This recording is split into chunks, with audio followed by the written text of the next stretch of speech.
ओम वजस्य पताय विद्महि बुद्धिमूलाय धीमहि ओम तन्नो गुरुवे प्रचोदयात्। ओम वज्रस्य पतयाय विद्महि बुद्धिमूलाय धीमहि तन्नो गुरुवे प्रचोदयात्। आज हम बात करते हैं गुरु ग्रह की, यानी बृहस्पति ग्रह की। दोस्तों, बृहस्पति ग्रह हमारी कुंडली में अच्छा ना बैठा हो तो उसके क्या क्या उपाय करने चाहिए और इसके लक्षण क्या क्या हैं कि जो हमें पता लग जाए हमारी कुंडली में बृहस्पति अच्छे नहीं बैठे हैं या इन पे किसी ग्रह की क्रूर दृष्टि पड़ रही है। अच्छे ना बैठे होने के कारण कान में दर्द रहना, कान में कोई प्रॉब्लम रहना, कंठ में कोई प्रॉब्लम रहना, कफ रहना और फेफड़ों में कोई प्रॉब्लम होना, तो ये सबसे पहला कारक है कि आपका बृहस्पति खराब है। दूसरा, शादी देर से होना, घर परिवार सुखी ना होना और व्यापार में काफ़ी दिक्कतें आना, ये बृहस्पति का कारक है। अब मैं आपको इसके उपाय बताता हूँ। पहला तो ओम वज्रस्पताय नमः, ये जाप करिए। ओम वज्रस्पताय विद्महि बुद्धिमूलाय धीमहि तन्नो गुरुवे प्रचोदयात्। ये बृहस्पति का गायत्री मंत्र है, इसका जाप करें वीरवार के दिन। बृहस्पतिवार के दिन सुबह आप जाएं। ज़्यादातर स्त्रियां इस व्रत को और इस उपाय को ज़रूर करें, क्योंकि ये उपाय आपके घर परिवार को सुखी करता है। बृहस्पतिवार के दिन सुबह जल्दी उठें, घर से एक पीतल का लोटा लें, उसमें थोड़ी सी हल्दी, थोड़ी सी चने की दाल और थोड़े से गुड़ डालें। हो सके तो मुनक्का भी डालें। तो उसके बाद उस गड़वी को, लोटे को भर लें। भर कर कथा घर से लें या मंदिर से ले लें। आप केले के वृक्ष की जड़ में दीपक जलाएं देसी घी का और विधिवत पूजा पाठ कर कर कथा करें तो और व्रत करें। और दिन में एक ही समय पीली खाद्य पदार्थ मतलब कि चने की दाल ज़रूर बनाएं, वह फीकी होनी चाहिए। उसके साथ हलवा बना लें या कुछ और ऐसी चीज़ जो मीठा हो वो बना लें। भगवान बृहस्पति को विधिवत भोग लगवा कर आप अन्न ग्रहण करें एक समय। तो यकीन मानिए ये प्रैक्टिकल है, मैंने बहुत सारे लोगों से करवाया है। आपको शुरू में जो 2 बृहस्पतिवार जाएंगे उसमें ऐसा लगेगा कि कुछ ठीक नहीं हो रहा, पंडित जी ने ऐसे ही बताया। लेकिन जब तीसरा, चौथा, पाँचवा, छठा, सप्तम, अष्टम बृहस्पति बीतेगा तो आपके घर में भरपूर खुशियाँ आनी शुरू हो जाएंगी। क्या है कि जब हमारे अंदर ही नेगेटिविटी होगी, हमारे अंदर ही एक आलस्य होगा, एक नेगेटिविटी बैठी होगी, वह इतनी जल्दी आपको पुण्य कर्म करने नहीं देती है।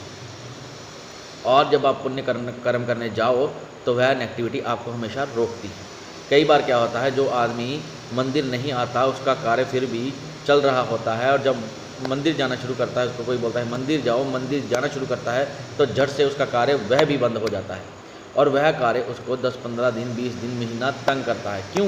क्योंकि वह चाहता है कि आप मंदिर मत जाएं, क्योंकि हमारे अंदर जो नेगेटिविटी है, जो हमने चुगली, निंदा, ठोरी, ये सब कुछ किया है, किसी की बातें की हैं, वह सब हमारे अंदर ही घर करती हैं। ये सब चीज़ें जो हैं नीच बृहस्पति का कारक होती है। अब मैं आपको मित्रों बताता हूँ कि मैं आपको एक रास्ता देता हूँ कि गुरु का ध्यान करें। जो भी आपके गुरु हैं, गुरु बृहस्पति का ध्यान करें, बहुत ही अच्छी बात है। लेकिन आपने जिसको गुरु बनाया है उसका एक मूल्य डालें, उसके ज्ञान का एक मूल्य डालें। आप उसका हमेशा प्रणाम करते रहें, उसका आदर करते रहें, उसका सम्मान करें, अपने बड़े बुजुर्गों का सम्मान करें, अपने पिता का सम्मान करें, अपने ताया चाचा, अपने जो कुल के गुरु हैं, जो आपके पुरोहित हैं, उनका सम्मान करें, पंडित को सम्मान करें, ब्राह्मण का सम्मान करें, और उसके अलावा जो आपको श्रेष्ठ बड़ा मिलता है उसका सम्मान जरूर करें। अब मित्रों, अगला उपाय मैं आपको बताता हूँ। अगला उपाय है पीले धागे में हल्दी की गांठ बांधकर गले में डालें।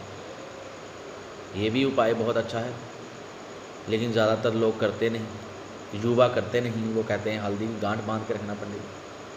तो मैं आपको बताता हूँ, अगर आप कुछ नहीं कर सकते तो बृहस्पति का बीज मंत्र ही ले लीजिए। उसका जब भी आप अच्छा कर्म करने निकलें तो गुरु का ध्यान कर कर बीज मंत्र को पढ़ें। ओम ग्राम ग्रीम ग्राम सह गुरुवे नमः। ये बीज मंत्र बहुत आपको फल देगा।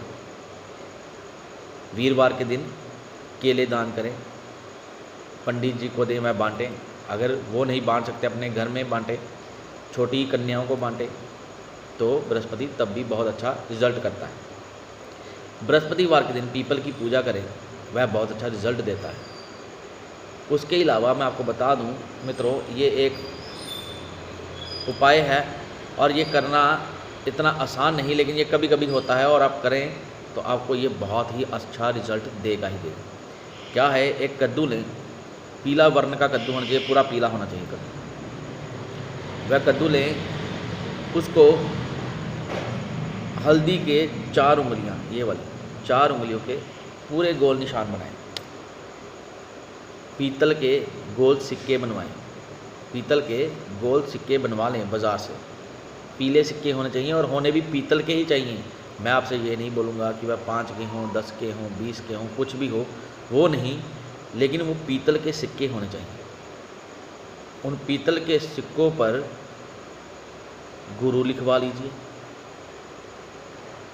या बृहस्पति लिखवा लीजिए, छोटा छोटा करके।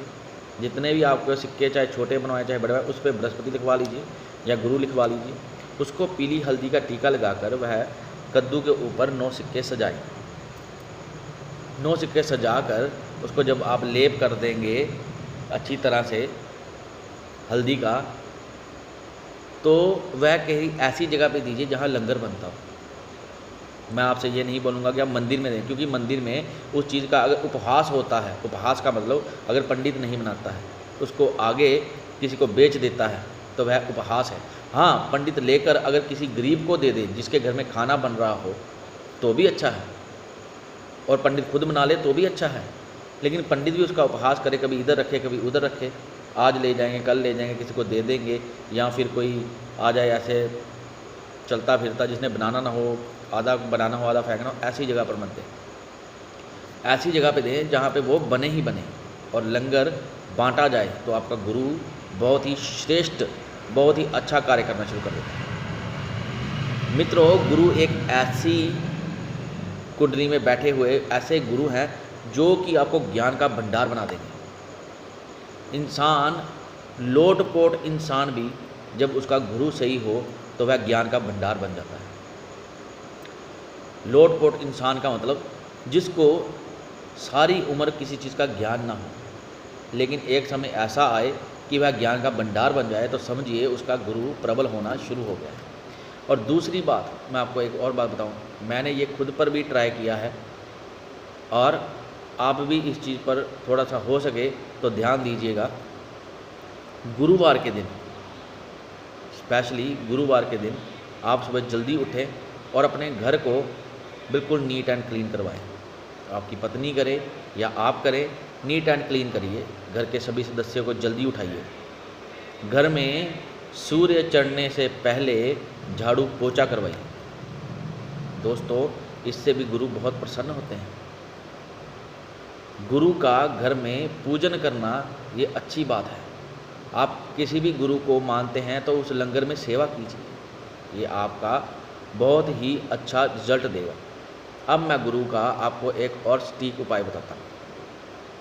गुरु का क्या करें कि हल्दी का तिलक लगाएं, या फिर आप कुछ भी ना आपके पास हो ऐसा कि जिससे आपको पैसे खर्च करने पड़े और आप पैसे कैसे खर्च करें, तो अपने गुरु जी के पास जाइए और कुछ मत चढ़ाइए। आपके पास कुछ नहीं है तो कुछ मत चढ़ाइए। एक सिंपल सादा पीला कपड़ा लेकर जाइए, चाहे वो 20 रुपये का हो और चाहे वो 20,000 का हो।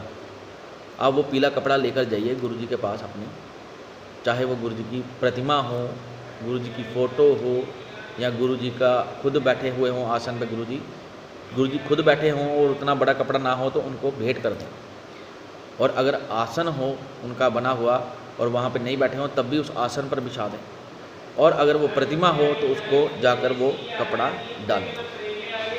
अब यकीन मारिए आपका गुरु इतना प्रबल हो जाएगा सिर्फ इतना सा कार्य करने से, इतना सा कार्य करने से। और अगर आपके पास परना पीला खरीदने की हो क्षमता कपड़ा लेने के बाद तो लें, नहीं तो पीला धागा भी बहुत काम करेगा। राम राम जी। पीला धागा कैसे कार्य करेगा? पीला धागा अपने कंधे पे डालें, कंधे पर डालने से तब आप किसी भी कार्य के लिए जाएंगे, जब मान लीजिए छोटा सा धागा रख लिया, गले में डाल दिया, तो वह बहुत अच्छा कार्य करना शुरू कर देगा। आज के लिए इतना ही दोस्तों। भगवान बृहस्पति आपको संपूर्ण रखें, आपका घर परिवार खुश रखें, आपको हमेशा तरक्की दें। मैं चाहता हूं कि भगवान बृहस्पति हमेशा अपनी कृपा आप पर बनाए रखें, अपना हाथ हमेशा आपके सर पर रखें। अच्छा दोस्तों, राम राम जी। आज के लिए बस इतना ही। आप मेरे चैनल को सब्सक्राइब और लाइक ज़रूर करिएगा।